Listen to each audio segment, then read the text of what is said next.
એએમસીની review કમિટીમાં કમિશનરે ફરી અધિકારીઓને લીધા આડે હાથ. પેન પાર્કિંગ, રોગચાળા અને રોડ વિભાગના અધિકારીઓનો લીધો ઉધડો. એએમસીની માહિતી ઓનલાઈન અપલોડ ન કરાતા અધિકારીઓને ખખડાવ્યા. રોડ બન્યા બાદ ફેરફારની ફાઇલ રિવ્યુ કમિટીમાં મુકાતા કમિશનર લાલ ઘૂમ. પે એન્ડ પાર્કમાં સેન્સર લગાવવાનું બાકી હોવાનો ઉત્તર મળતા કમિશનરની નારાજગી. આ વિશે વધુ માહિતી આપવા આપણી સાથે જોડાઈ ચૂક્યા છે અમદાવાદથી અમારા સંવાદદાતા ફોન લાઈન પર. જે એએમસીની બેદરકારી જોવા મળી રહી છે, અધિકારીઓને પણ બેદરકાર જોવા મળી રહ્યા છે, કઈ રીતની તેમને તાકીદ કરવામાં આવી છે કામગીરીને લઈને?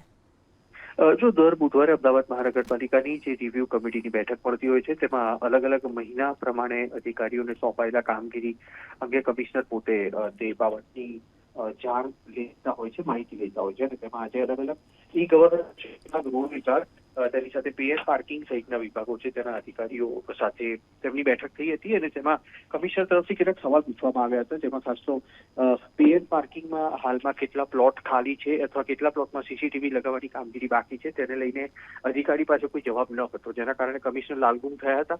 બીજી તરફ રાજ્ય સરકારના અલગ અલગ જે પ્રોજેક્ટ ચાલી રહ્યા છે તો કોર્પોરેશન તરફથી જે કામગીરીઓ કરવામાં આવી રહી છે તેમાં નાણાકીય સ્થિતિ શું છે તે અંગે ડેપ્યુટી કમિશનરને પૂછતા ડેપ્યુટી કમિશનર અજાણ હોવાથી કમિશનરે તેમને ખરી ખોટી સંભળાવી હતી અને ત્યાં સુધી કહ્યું હતું કે આપ ડેપ્યુટી કમિશનર રહેવાને લાયક છો કે કેમ તે પોતાની આત્માને પૂછજો.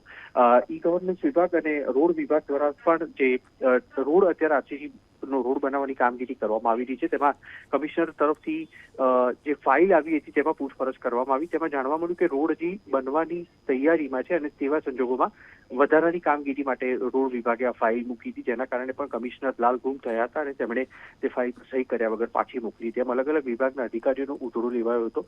જોકે તેની અસર છે તે આગામી 1 થી 2 અઠવાડિયામાં જોવા મળશે, પરંતુ એ વાત સ્પષ્ટ છે કે કમિશનર છે મ્યુનિસિપલ કમિશનર તે અધિકારીઓની કામગીરીથી સખત ખફા છે અને તેના જ કારણે આકરા શબ્દોમાં અલગ અલગ વિભાગના અધિકારીઓની ચાટકણી કાઢી છે. જી આભાર આપનો તમામ માહિતી બદલ.